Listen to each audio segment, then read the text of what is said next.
And now, it's time for another Dice Tower review with the Game Boy Geek. Hello there, my friends, it's the Game Boy Geek here.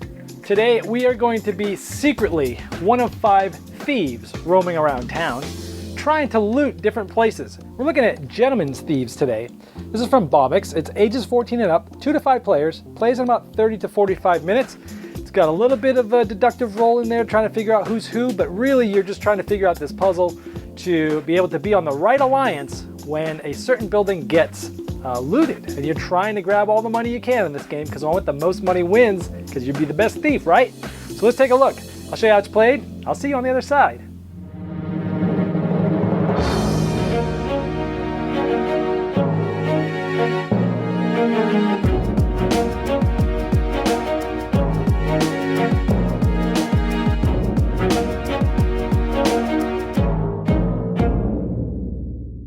In Gentlemen Thieves, you are secretly one of the 5 thieves, and what you're trying to do is loot at one of the 5 different locations over the game. At the beginning, these cards will get shuffled and dealt out 1 to each player. They will look and see which thief they are for the entire game, basically by color. They'll keep it face down so nobody can see it ever, and that's who they are the whole game. Now notice part of the board is actually part of the box. This is attached to the box and it folds up and it magnetically closes. Just a cool little piece of a component there. To start the game, one person is given a start player marker. That person will take all 5 thieves and split them up into different alliances. So they might put red, yellow, and black as one alliance, and they might put green and purple as a second alliance. That means until something gets looted, green and purple are sort of working together, and red, black, and yellow working together, but these 2 teams are kind of working against each other. Once this has been put together by the person who has the starting token, the person to their left starts the game. On your turn, you could do one of 3 things. We see here that there's 3 different types of equipment here, and in various colors as well. One of the things you could do is take any one of these 3 up and place it up amongst one of the other locations. So let's say they place the grappling hook at this location down here.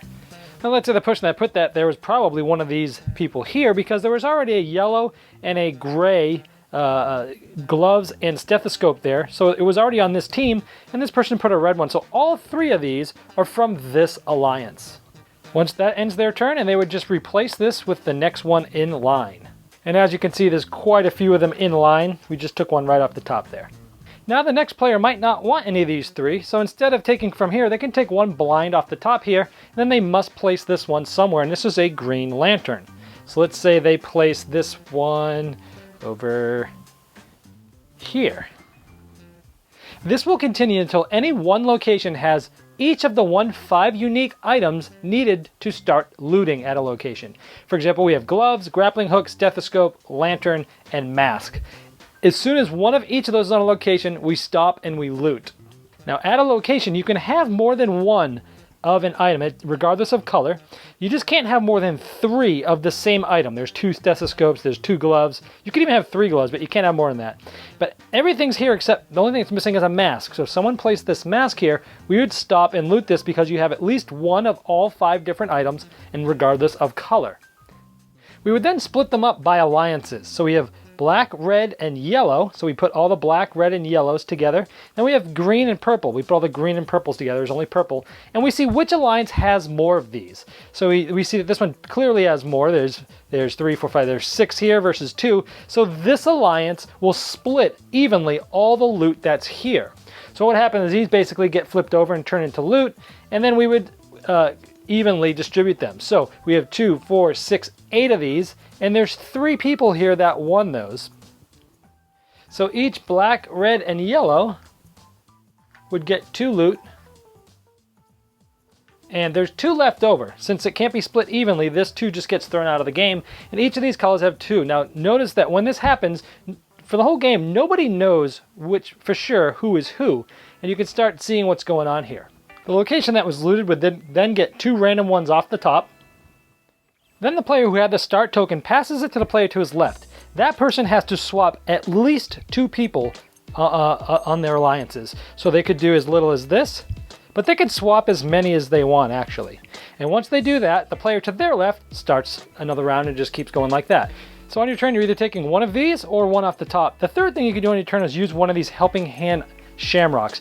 You get some of these at the beginning of the game. Depending on however many players you are, you'll get a certain amount of these. And instead of taking one of those, you can use one of these helping hands. One of the moves you can make with that helping hand is to take the manhole cover. One of them starts here. You can place this anywhere. Let's just say we place it here. If these are now linked locations, essentially these are all combined. If at this point, between these two tiles, you have all 5 unique ones, which we do, this would stop and loot immediately. This has a lock on it at the beginning of the game. One of the other things you can do you can only do one of these with the special help token, is move the lock from somewhere to somewhere else. If this was locked and then the lock gets removed, if at that point this could be scored or looted, it would loot right away. Because any location that has the lock can never be looted until it's removed, but sometimes it can get triggered right away. Another thing you can do with the special items is use the car. You can put the car at a location and then you take any one token at that location and move it to the location that has the lock. The last thing you can do with one of these tokens is move one or both of these loots anywhere. There's these special loots that's somewhere around the board. You can move one or both of these. They start here at this building, and you can move them around. Let's say I just moved them both over here to this one.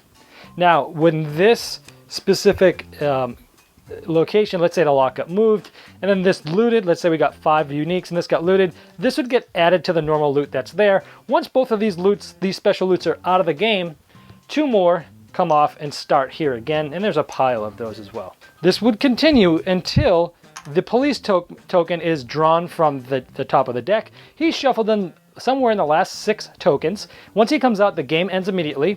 Everyone then flips over their cards to show who is who, and you count up the loot tokens, and whoever has the most wins. Hey, to show you finally what I was talking about, once the game's over, you basically put it in the back of the box, and you can see that this board then is the box, and it magnets on there, nice and neat like that. All right, well, there's Gentlemen Thieves. Well, this is a nice little game. First of all, I love the box and how they've used the box to magnetically close, but also open up into the board. Very smart idea there. Works really well. Here's the deal. The game is easy to teach. Maybe 5-7 minutes tops to teach this game.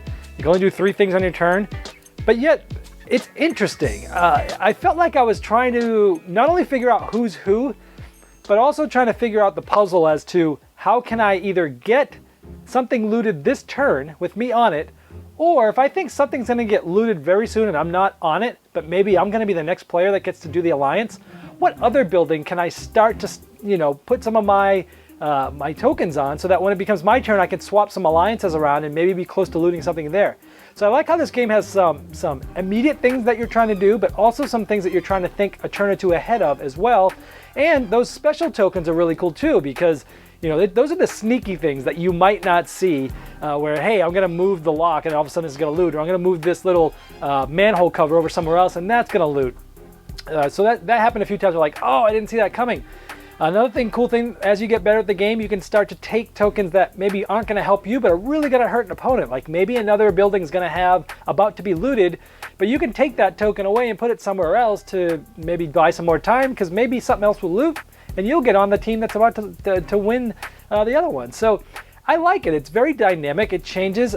We weren't quite sure who was who at the end. You kind of think and sometimes you do, but sometimes you don't, which is always cool. I also thought that, when you play with less players than 5, there's a player. Maybe when you play with 4, there's one that's nobody. And we always thought, well, let's see if the person who's not controlled by anyone comes in last place.